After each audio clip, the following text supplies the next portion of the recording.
Hello, welcome to our webinar on Lead 360. I'm delighted to be joined by people from around the world, so I'll say good morning, good afternoon, and good evening. I'm joined by my colleague, Professor Inge de Clippeleer, and we're going to take a moment just to talk to you a little bit about Lead 360 and the way that it fits into the context of our global MBA here at EDHEC in Nice. I should probably start by saying the current cohort we have consists of 78 students who are from 30 different nationalities. It includes people from finance and from tech, from the public sector, people who worked in energy, as well as a professional dancer and an athlete who holds a world record in track and field. So they're really one of the most diverse and international MBA cohorts in the world. And that's something that's really important to us and to the program that we've designed. I can tell you there's a lot of energy outside.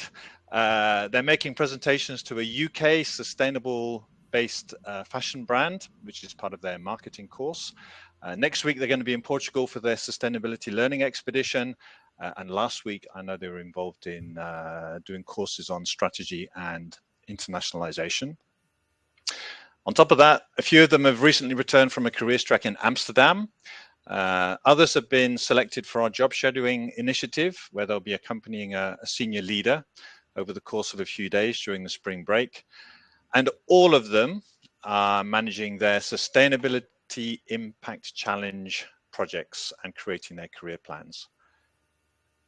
And I guess this really illustrates how our global MBA provides a 360-degree business vision in a global context. It's an intensive course, yeah, but what also appeals to such a diverse cohort such as ours is that it's also really personalized. There are no two people out of those 78 who have the same needs or the same ambitions.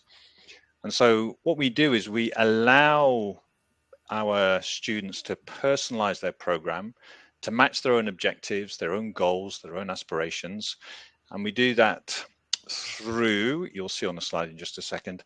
So we do that through a choice of electives, a specialized track, a tailored MBA project. You can even change the length of the MBA program you do. There are ways of extending it, and there are ways of fast tracking it too. And that will really depend on your own situation and needs, because we know that our MBAs come to EDHEC because they want to make a step in their career, invest in themselves professionally. And so the program that we've designed is really intended to help you to transform your future, to build an international business network, but also to develop your business skills, your leadership skills, and to drive the kind of change that your career needs, but also the kind of change that our world needs as well. If we just move on to the next slide, what you'll see is that this program is also built on sustainable impact. So not only is there the learning expedition that I mentioned earlier on, but the whole curriculum includes an integrated learning journey that encompasses sustainability, social impact, and also ethical and principled leadership. And more than that, you'll see on the green stripe there, you'll take part in our unique sustainable impact challenge, which is really about responding to and developing solutions for companies that are delivering on their obligations under the UN's sustainability development goals. So let me dive very quickly into Lead 360, because I mentioned earlier that people who want to make a step in their career and invest in themselves professionally are the people who come to our MBA here at EDHEC. And so what Lead 360 is designed to do is to prepare you for that post-MBA journey and your future leadership career. And it does this by developing those skills and those qualities that you'll need to drive your career, to lead with confidence and conviction, and to do that in complex environments that we know are always changing and are including more and more diversity as well. And so we've created four interlinked components to Lead 360. So the first one is about leadership and personal development, and you'll be accompanied through that journey with 360-degree coaching surrounding you. We build for the future by looking at the different leadership skills that leaders today need. You will also have a number of different elective workshops that can allow you to customize your learning so that you can focus on the things where you need your development, or the things which you know are going to help you to drive towards the kind of career and the kind of future that you're looking for. And then, of course, there's Career Smart itself, which is focused on your career and your professional development.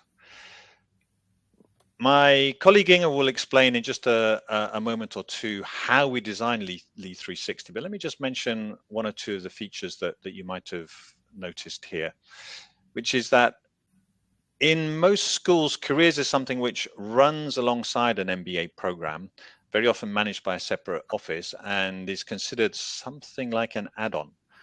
But what we've recognized here is that much of what you learn during your MBA is really essential to your job search and to your future career. And I say your future career, it's not simply the next job that you would take after EDHEC, because we know that that's also not the last job that you're going to be doing.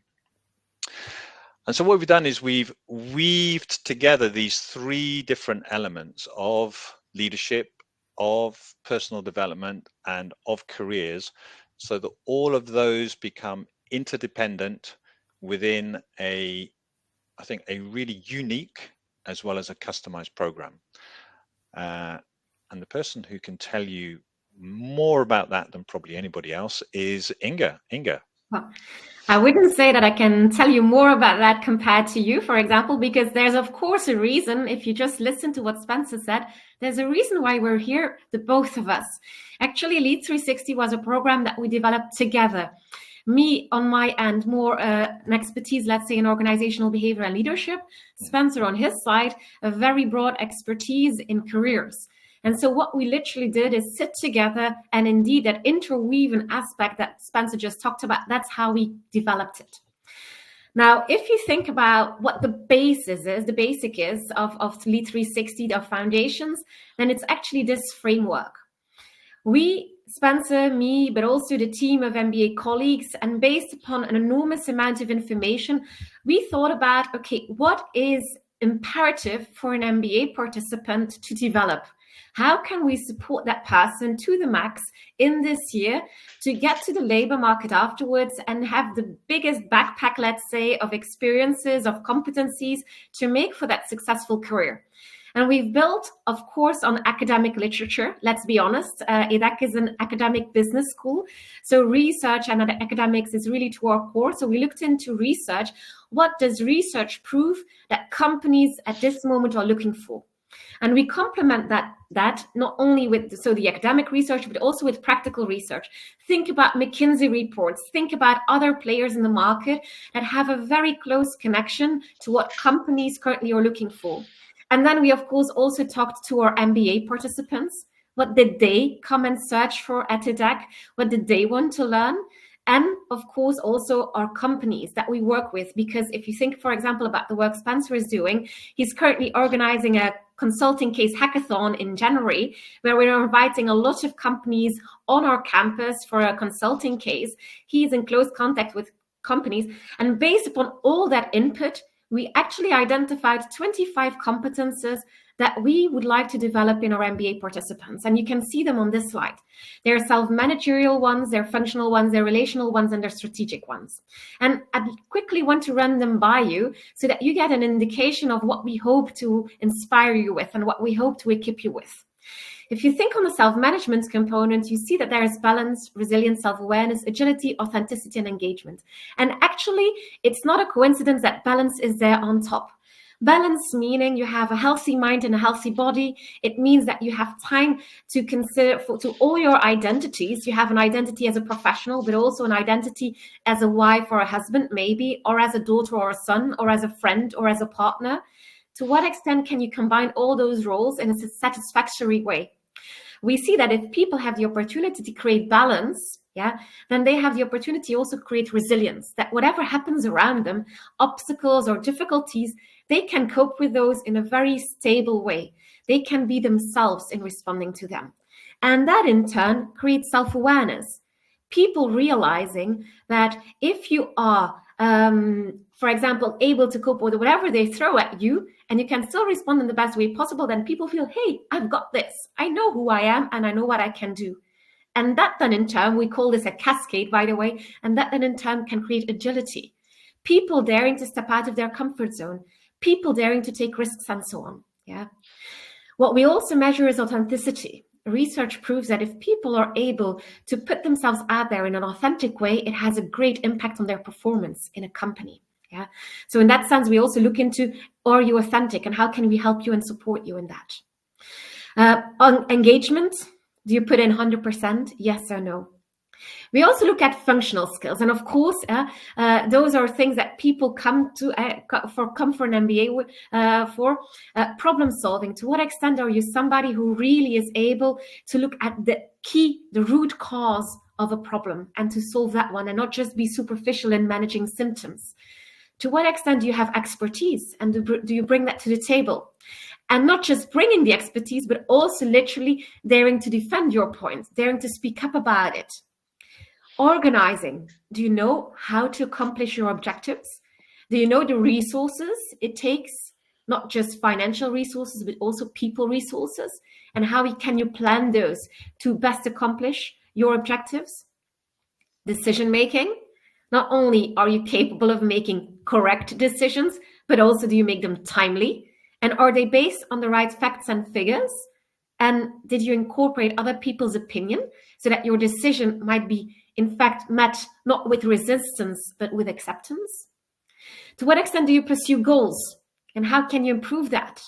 To be focused on results without losing the relational component out of sight. And delegation. Some people in this room might be micromanagers, or some people might leave their team way too much autonomy. And sometimes, therefore, that they feel a little bit lost in the process. So how can you delegate in the best way possible? Not falling into one or the other extreme. Next, relational competences. If you think about communication, which is often something that a lot of MBAs say, I want to become an effective communicator. Well, to be honest with you, communication is not only about speaking up, it's just as much as about active listening, and not just listening, active listening. Good communication is about a dialogue where listening and communicating join one another. Can you energize your team? Can you enthusiasm them? Can you motivate them so that people really feel driven to accomplish the objectives that you've set for them? And can you also build them as a team?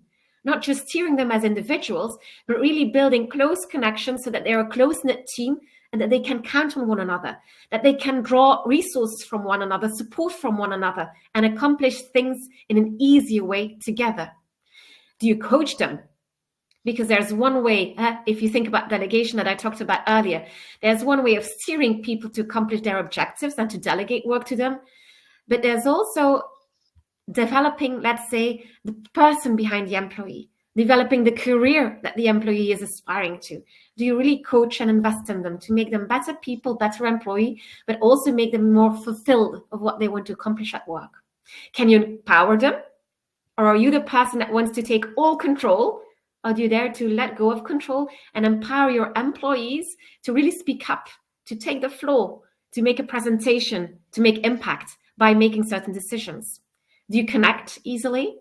We see that connection is one of the basic skills that people need and that actually facilitates a lot of the things that are currently on your slide. And then we, of course, from an EDHEC point of view, we also have certain values that we want to bring to the table. And one of those values that we absolutely embrace at EDHEC is diversity and inclusion, is, for example, ethical behavior.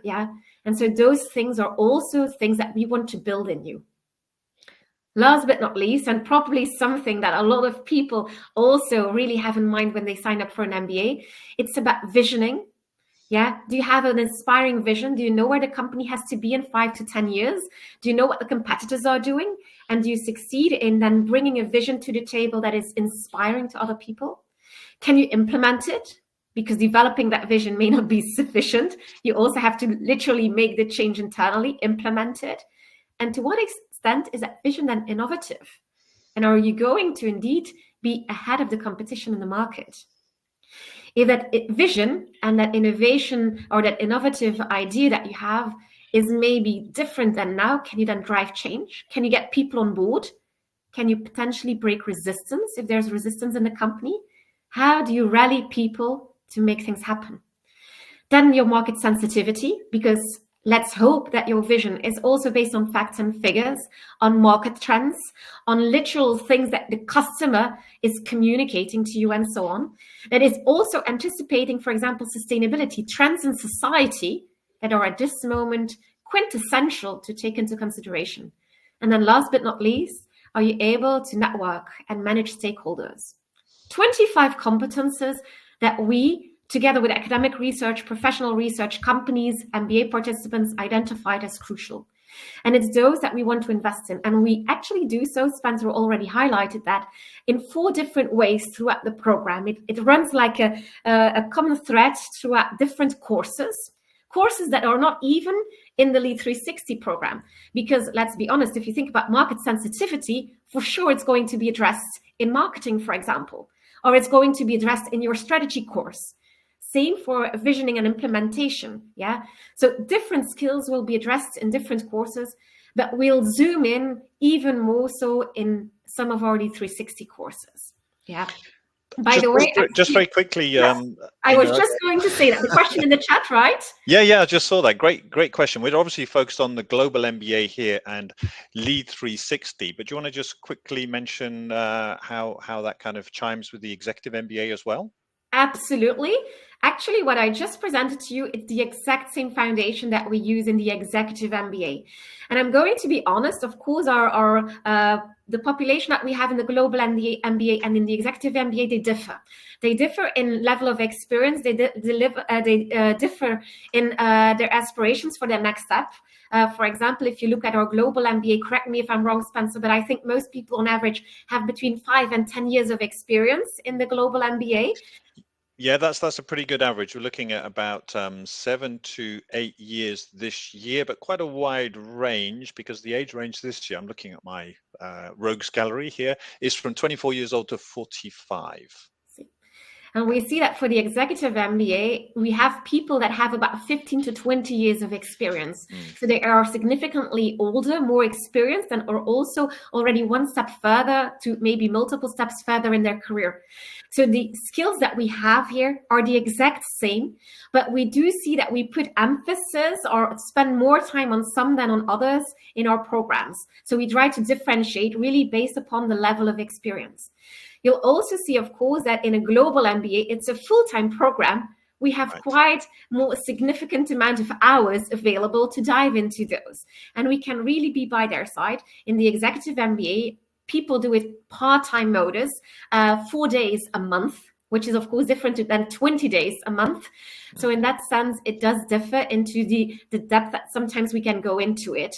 But that actually is compensated by the fact that people are more experienced and then often have a higher level of, let's say, a different starting point to start from, and that we can build on that. So I hope that that kind of explains a little bit and that it helps to clarify the question. So this is our basic framework. As I said, we're going to build that in 4 domains, exactly the same for the Executive MBA. Yeah. What are the courses first? The courses that we have in place for the Global MBA, we're going to tackle 4 different elements. The first one is creating strong relationships. And I already highlighted connecting and connection as a basic skill. That's exactly what we start with in the Global MBA. The literal first day in the program that you'll be together will be an outdoor team building session where we go to a very nice island near Cannes, and where we put you not only in the sunshine and in the nature, but where we put you into challenging team situations, where we give you assignments, where we put you out of your comfort zone in those new groups, let's be honest, you haven't met before. And so we actually start with literally building strong relationships. We make you connect with one another, and we of course also provide you then the next day and the day after, we provide you with very specific skills on how to connect, on how to build relationships, on how to get an insight into who you are, in how you tick, in where you draw your energy from, and so on. And then understanding how other people may tick, how they draw their energy from the environment, how they reason, and then how to really connect with people that are similar to you, but maybe even more importantly, but people that are very different than you, and how to really make the best connections there. We also focus on networking. So not only on close connections, for example, with colleagues, with your supervisor, with peers, with clients, we also really focus on networking, where you connect with people that are more distant, that maybe you haven't met before, and how you can really also draw them in, how to establish, from an acquaintance perspective, how to establish a relationship there that might help you on a functional or a more strategic level for your job or your career later on. Based on that, we go one step further and we also focus on diversity and inclusion. We look into, if you now can connect with people, how can we also bring in that diversity perspective? Because people in the Global MBA, Spencer shared the group for this year when we started this seminar, but we have an enormous amount of different nationalities in the group. How can you have intercultural awareness, so the cultural diversity component? How can you connect with people that have grown up in other sides of the world and that have, for example, very different ideas, for example, about how to run a business? And how can you see the richness in those different perspectives, and how can you bring them to the fore so that you can actually make the most of it? We don't only focus on intercultural awareness, we're also going to look at other fault lines. Think about gender, for example. Think about age. Think about religion. Think about so many different fault lines, sexual preference and so on, that add so much richness to society, to work, to decision-making, to problem-solving, to all sorts of contexts. So we want people to see their fault lines, their biases in the process, and then we want to support them to act inclusively, very much to the core of the values of EDHEC. We see that if you think about business settings, almost all business settings nowadays become intercultural settings, become other diverse contexts. So really helping you work in those diverse environments. Next, compelling communication. We want to make you excellent communicators for sure, but communication is not only in a one-to-one setting, it's also often towards groups, where you have to present or where you have to put an idea forward and make it convincing and compelling. So we're also going to help you make those presentations, not only by giving you a seminar, which is then first on this slide, giving you a seminar, but also by giving you individual feedback. Both in the Executive MBA and in the Global MBA, we really want to invest in personalized individual moments where you get feedback on your performance. So in courses, for example, the finance course this year and in the strategy course, you'll have presentations to perform in groups. You'll work in a group for the first semester, a group of 4 or 5 students, and in the second and in the third semester, you'll every time work in groups of 4 to 5 students, and you'll have to deliver on group projects, that are graded, that really count for your degree. And one of those projects, for example, will be a finance presentation. And you will be observed by our presentation expert. He'll be sitting in the back next to your finance professor, and your finance professor will grade your work, of course, from a more finance perspective. He will give you feedback, the other person, on your presentation, on your body language, on how you use your space, on how intonation was important in your presentation, on whether you use, for example, pauses at strategic moments to emphasize your impact. So in that sense, really focusing on you and your performance there, and then helping you grow from there. A second session in strategy in the second semester. Fourth, building effective teams. A lot of work in organizations is team focused. And a lot of work in organizations, if you grow on the managerial or the expert ladder, is also managing a team. yeah, that you are responsible for. So we want to zoom in on how can you function within a team and how can you steer a team, building effective teams. We do that in a seminar where you'll learn everything about group dynamics, about feedback, about really building close-knit people. And once again, we'll have personalized feedback. We have a teamwork review in the first semester and a teamwork review in the second semester. As just mentioned, you'll work for a lot of projects in teams of 4 or 5 students. Those, we know out of experience that people sometimes have a very smooth working relationship, but often there are also quite some conflicts, difficulties, and so on. Because not everybody is, for example, aligned on how a project should be tackled or what the right solutions are. How can really constructively and effectively work together? So, for example, next month, I'll be sitting together with all of our groups in the Global MBA, and we'll do a group coaching session with the 5 of them around the table and look at, okay, how can you improve in that? What was excellent in this group and why was it excellent to really trigger your reflection and to trigger your learning, but also what could be improved, and really how can you grow from there? Yeah, same for the second semester. We also have courses focused on leadership. Yeah, so really leadership. These aren't on this slide because they're focused in the core curriculum. Yeah, so there it's really a very big course of 18 hours where you are diving into leadership coaching. What also isn't on this slide, for example, is your organizational behavior course. That also is part of the core curriculum, yeah, like in every business school. So actually everything that is on this slide is supportive. It's additional add-ons because we feel this is very important to invest in. But there are other courses in the core curriculum that run alongside these and that also dive into similar topics, let's say. Yeah. I see that there is a large question in the chat. Spencer, do I take it now or do we continue first? I think what I'm going to do, I'm going to pick that one up later, Inge. I think I can cover that. If I don't, then Neil can let me know, and I can refine if necessary. Great, thank you. Second, so I just spoke about the typical courses that we have. Second, we really want to make sure that you are supported in your development as much as possible. Not just you within the group, but really you as a person. And so coaching is something really important. I'm going to go back to this framework, these 25 competences. I said that we want to develop those, but we really want to make sure that we know where you are on those 25 competences.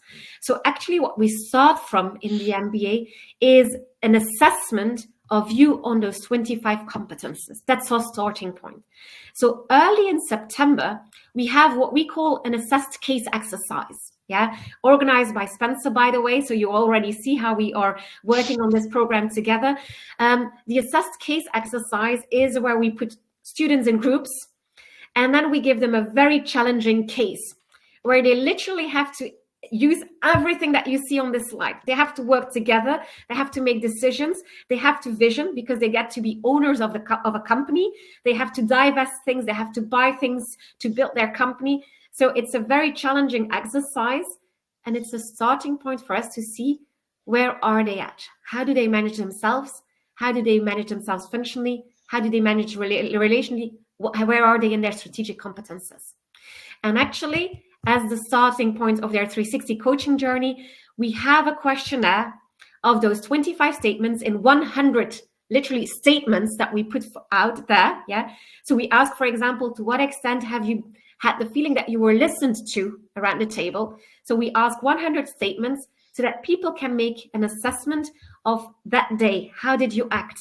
How did your competencies come to the fore? And you have your own assessment and that of your group. And that is our starting point. And throughout the year, you have 2 additional moments where you're actually being invited to assess yourself and where you see feedback on those 25 competencies from your group members. Yeah. So I talked about the teamwork review on the right-hand side of my slide. So the groups that you work in, well, those people that have worked with you very intensely for 4 months, they will assess you on those 25 competencies. And you literally get a report of about 40 pages, highlighting those 100 statements, the results that you get on for yourself, the results from your colleagues, and you get to be coached on that. What are the things that you struggle with most, and how can we support you there? What are the things that you excel in and that you have to make maybe the unique selling proposition for your future career that you can build on? So we really try to be by your side. We try to make it very specific, because with those 100 statements, it becomes very specific about behavior that people have seen you perform in those 4 months. But we also try to add a supportive component so that it helps you dream, that it helps you move forward, that it helps you develop yourself. Alongside that, we also give you a personal coach, a coach that will be able to support you both on a personal level, a careers level, and a leadership level, somebody dedicated to you. And that person will be matched to you based upon your aspirations, career-wise, and so on, so that we hopefully can make sure that you have the best experience possible in that coaching. Furthermore, we have faculty available to you and career support available to you. You're talking to 2 people here that are available to you the entire year. At this moment in the program, we're in November, I already had 15 coaching sessions with MBA participants that reached out to me and that said, like, look, I have a question related something to what you talked about in class, or I'm struggling with something, and they reach out. We're there for you to support you. Spencer on his side too. Spencer, I already told you, he's our careers expert. He's definitely there for anything personal career leadership related, but with a clear focus on careers. He'll be your support there if you have any questions. He literally has a QR code on his door that you can just scan, and then you can immediately have access to his calendar and you just book your slot. That's how easy it is to get career access. Yeah. We also have a mentorship program for people who want to have a mentor. Then you can sign up and we assign you a mentor throughout the program. So actually you have access to a lot of people that each have their expertise and that can really help you to grow throughout this MBA journey. It's a little bit what we show here. You have that pre-assessment that I talked about after your assessed case exercise. You have 2 intermediate assessments that you do yourself and your group members do for you. You have team coaching, individual coaching alongside that. And then we hope you can integrate all that input and make your leadership and career transition. Then, given we said that personalization is so important to us, we don't only want to do that in coaching, we also want to do that by giving you access to specific topics. Yeah, and these are electives that you can sign up for.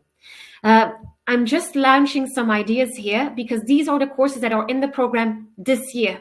But in the past, we've put other things there, and it might be that next year there are again other things.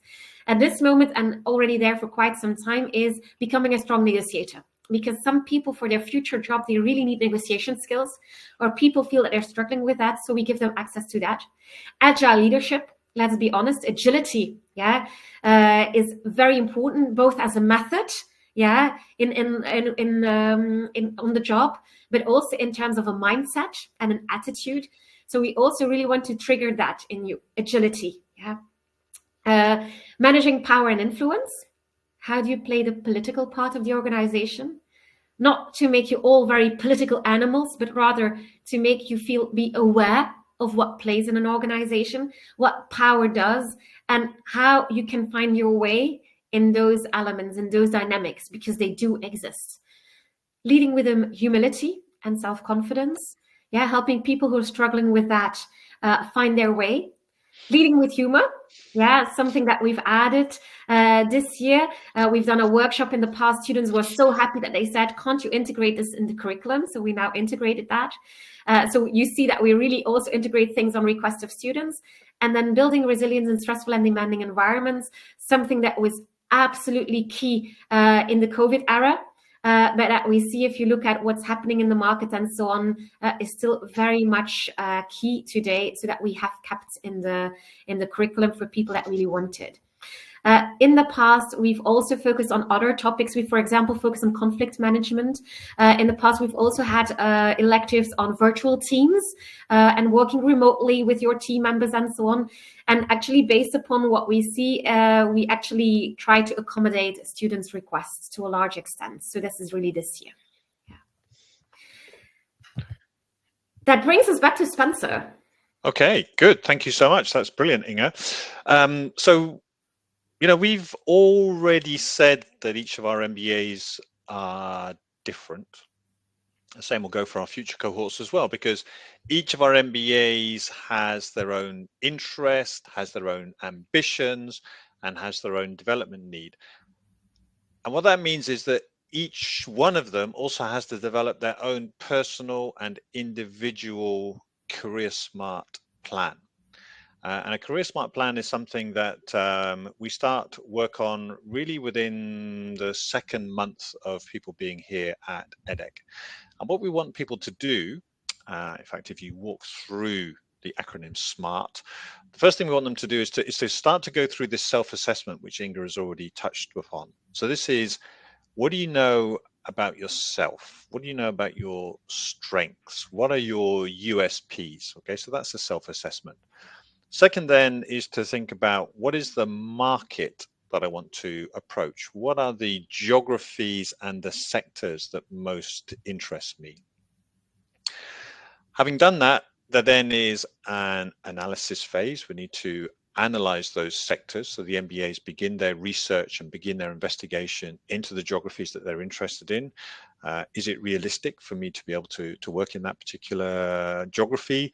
What are the requirements of working in that kind of geography? What is the culture like if I move from my country to another country? Also do something similar with the sectors. Is this sector what I really believe it to be? Who are the people I can speak to understand more about it? Then we follow that with the R, which is relationship building.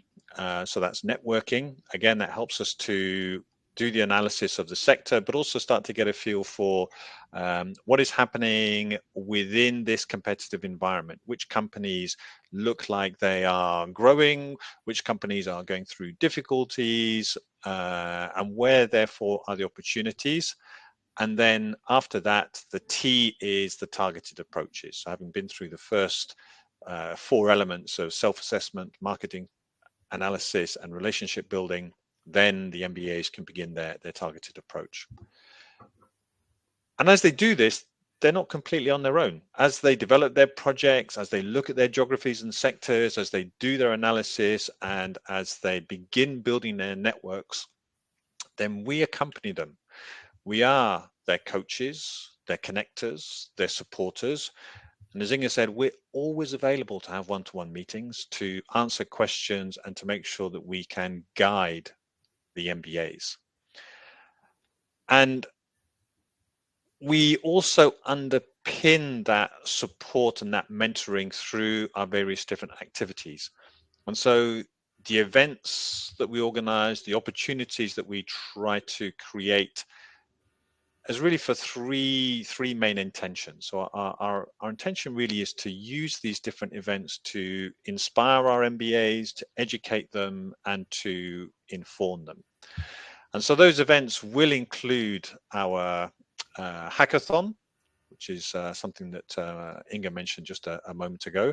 So this is, if you like, our annual flagship event. It takes place in our campus in a very glamorous part of Paris, if I may say so, where companies bring projects to us, and then our MBAs work on those projects under pressure. And in doing so, what they really are able to do is to demonstrate their capability, to show how they work in teams, to show how they're capable of coming up with solutions, to show their imagination. And that is really valuable for the companies who come along and participate in that event. I talked about job shadowing a little bit earlier on as well. So a small group of MBAs are selected by companies to follow in the footsteps of a senior leader. And this is for anything between 3 and 5 days, and is, I think, a pretty unique and an exclusive experience that those MBAs will go through. We organize our city treks and our company treks. So we go to European capitals to visit companies.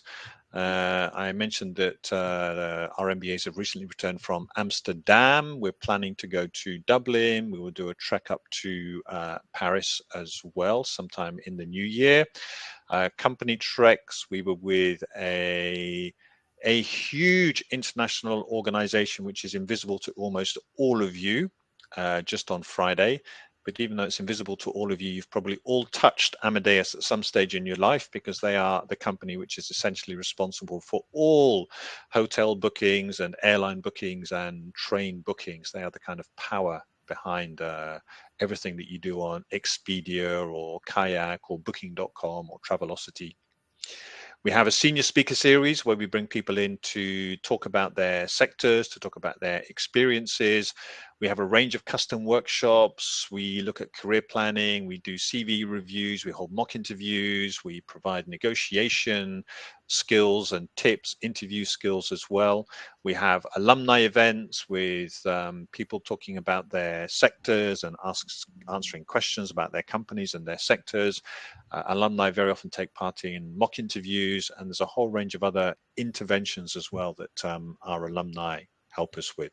So all of these, if you like, are catalysts that enable our students to refine their career plan and come up with something that works for them.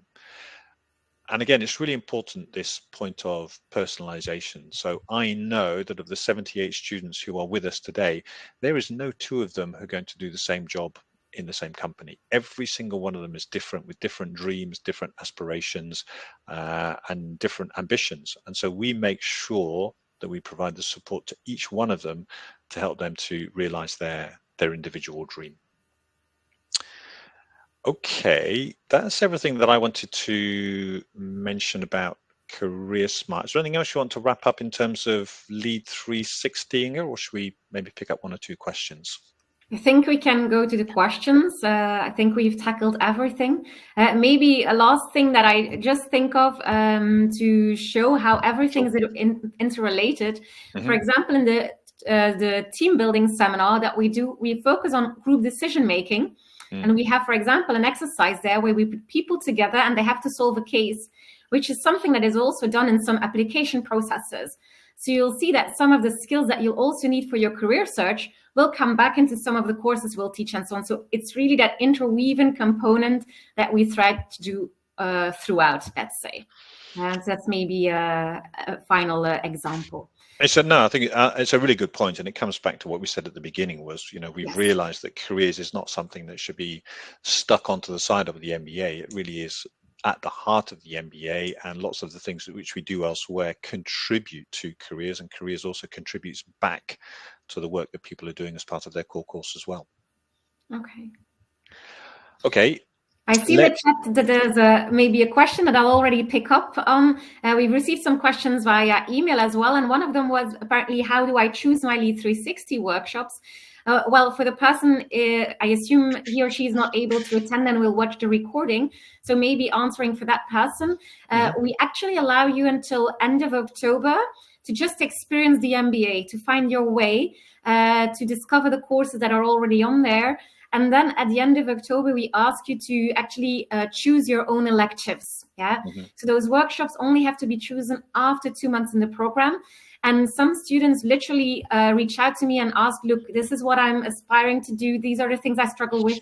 Which electives are most relevant to me? So we also provide support in making your choice. But we only ask you to literally sign up rather late in the program so that you first have those 2 months of reflection to find your way, and that you can then pick the ones that suit you most. Yeah, okay. So you can do it from a pretty informed basis. Yeah. And by the way, we even give the opportunity, now that I think of it, we even give the opportunity because we allow 15 hours of electives. So people have to sign up for 15 hours of courses that will be part of their fixed curriculum, and that will be put into credits. But anyone can join any elective, also just voluntarily. So actually, if you're interested in everything, then we give you the option to follow kind of everything. Then you don't have to submit a graded assignment or an exam because it's not part of your formal curriculum. But we even give that option to have you sit in on courses that are not part of your formal curriculum, again, to make you get out of the program as much as you want. So I can do a couple of courses where I get credits, and if I'm really interested in a third one, I can still follow it, but just not get credits for it. Exactly. Okay, cool. Let me go back to the question we had from Neil. And listen, everybody, I really hope that I'm saying these names correctly. So question from Neil, who said that one great aspect of the MBA is learning about career opportunities which were previously relatively unexplored. For example, engineering can be very focused. How does EDHEC tackle exposing candidates to net new opportunities, matching skills and career preferences? Listen, Neil, let me tell you that a long time ago, I was also an engineer. And I did an MBA, and I went from being an engineer who did an MBA to working for a law firm. So I know a little bit about career transitions and making significant changes. So I have a lot of sympathy for people who want to make that kind of change, but also think I have some experience which can be useful. Listen, everybody's going to be very different. And one of the things that you will get to do when you're here is, first of all, you're going to meet, perhaps 80 other people who, some of whom have done jobs you've never heard of in sectors that perhaps you never imagined. So just the exposure to them is already one way to try to see some of the other opportunities that arise. Your courses as well will sometimes open your eyes. You maybe do a supply chain course and suddenly realize that's something you'd never considered but might be of interest to you. But that's also why we do things like our treks, why we do the job shadowing, why we get people involved in hackathon, why we have senior speakers who come to speak, because all of those are catalysts that sometimes make people think about something new and perhaps turn to a new career path. So that's really what we do in terms of exposing you to new ideas. Then, of course, once you've uncovered a new idea, the next question is, well, okay, how do I demonstrate to a potential employer that I am the kind of person that they need in that sector? And that's really where your career smart and career planning comes in. Mm-hmm. And let's be maybe seeing that we realize that every year we have many MBA participants that join with a certain background and that go to companies in a very different function or in a very different functional area afterwards. So we really do succeed in having people make that transition. Yeah.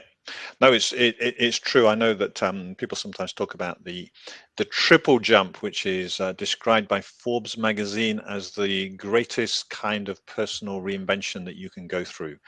And typically, certainly last year, I'm trying to remember the figure. It was certainly well over 50% that we had last year. Question here about mentoring. Inge, are our mentors globally based? Good question. We have international people who are mentoring for sure. I think most of them, if I'm thinking out loud, live in France by now, but they have international backgrounds, either because they've worked and lived internationally or because they have they're literally from other countries and have moved to France at a certain moment. But yes, they have a global background for many of them. Yeah, same for our career coaches as well. So they certainly come from lots of different countries. Off the top of my head, probably about 3/4 of them are based in France now. But I also have somebody based in Norway, somebody based in the UK, somebody based in Spain, somebody based in Singapore too. But even, as I say, within the people who are based in France, there are Brits, there are Irish, there are Spanish, Argentinian. So there is. I hope there's a pretty good spread globally. What do I have here? I have Rohit. I'm a transitioning military officer with unique skill sets which need to be honed for a career transition into the business ecosystem. How is EDHEC Global MBA suited for military veterans? Rohit, I wouldn't say that we specialize in any kind of person.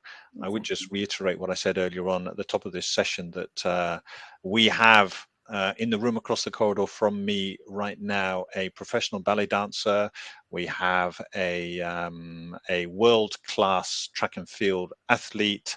We have a range of other people who want to make a big change. We have had military veterans before. Exactly. I don't know if I had an Indian. Certainly, I don't think I've dealt with Indian military veteran. I've had Indian public sector workers before, military veterans certainly from the US as well. Indeed.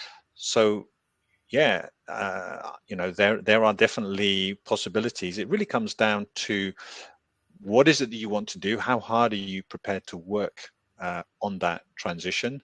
And are you how would you prepare yourself, I guess, for the cultural difference that you're undoubtedly going to go through as you move from the military into business? Mm-hmm. Okay. At this moment, I think we've covered most of the questions in the chat. And I see that our colleague just added probably 2 more questions that came via email. What is a teamwork review? How does it work? So that's the thing that I explained earlier, where we sit together with the people that have worked in teams of 4 or 5, and where we literally reflect on the work that they've done together, and how they collaborated, how it could be reinforced. And in those teamwork reviews, we zoom in on the team, but also the individual contributors of it, and helping them grow there. And then second, what if I'm uncomfortable about receiving feedback? I think that's a very nice question. I'm afraid, let's say that it's going to be part of your MBA. And at the start of the MBA, you definitely might feel uncomfortable, and that's okay. If you think about emotion regulation and about all the research that there is about the topic, it says that we have to embrace emotions, even the uncomfortable ones. So it's okay to feel uncomfortable about that. But an MBA is really, let's say, a deep dive into the unknown to some extent, because you're really taking a step for learning. You're taking the leap. And so part of that uncomfortable feeling, let's say, will be there at the start, but it will be there to guide you along the way. And you see that we can start with more individual feedback and so on, one-to-one, and you can grow in that. So we really try to be by your side and help you into regulating those feelings and then getting better at it. I would maybe add to that, Inge, that Please. For me, the MBA is a unique moment in your life, right? It's a year where you are in a safe environment where probably for the first time since you're a kid, you can actually afford to be really vulnerable and open yourself up and ask people about how they see you, and to try to do things in a new and a different way. And you can do that. You're not going to crash the company. You're not going to, get a warning letter because your performance isn't where it should be, which you might get if you try to do it in business. So it's an opportunity almost to take that deep breath and to invite, I think, some of that vulnerability, uncertainty, and feedback. Further question on mentoring. Is the representation from entrepreneurs and VCs? Yes. Listen, one of the things I didn't mention was that I have signed an agreement with Plug and Play in California. And what we do is they will take 4 of the MBAs throughout the year to act as investment analysts. So 4 of the cohort actually get to do that, and that's a real privilege that they have. At the same time, we have an entrepreneurship track as one of the specialization tracks, which allows you to develop an entrepreneurial plan and obviously to meet entrepreneurs as well. We have coaches who specialize in entrepreneurship too. And EDHEC also has incubators. There is an incubator a little bit further up the coast from where we are in Nice as well. So yeah, again, depending on how you design your own program, you can get pretty good exposure to entrepreneurs and VCs. Absolutely. That's maybe why I went back to this slide. We talked about Lead 360, the orange block at the bottom of the slide. But of course, there's much more to the Global MBA than we spoke about. But this was really a webinar to explain the Lead 360. Should you have other questions about the strategic foundations, the personalization, the elective tracks, and so on in the MBA, don't hesitate to reach out to us. We're very happy to answer your questions. Terrific. What do you think, Spencer? Should we round off there? I think we're close to our end time. We are close to our end time. I'm really grateful that everybody gave us 55 minutes out of their hour, and we should probably allow them to prepare for their next meeting. Exactly. And I think that if they do have any other questions, then if they're in contact with an admissions manager, they should send those questions through to their admissions manager, and if necessary, they can bring them to you or to me, right? Exactly, absolutely. So don't hesitate. Thank you very much for being here. And who knows, maybe our paths will cross in the future, like Anastasios mentioned earlier in the chat. We look forward to that. Thank you, everybody. Bye-bye. Bye.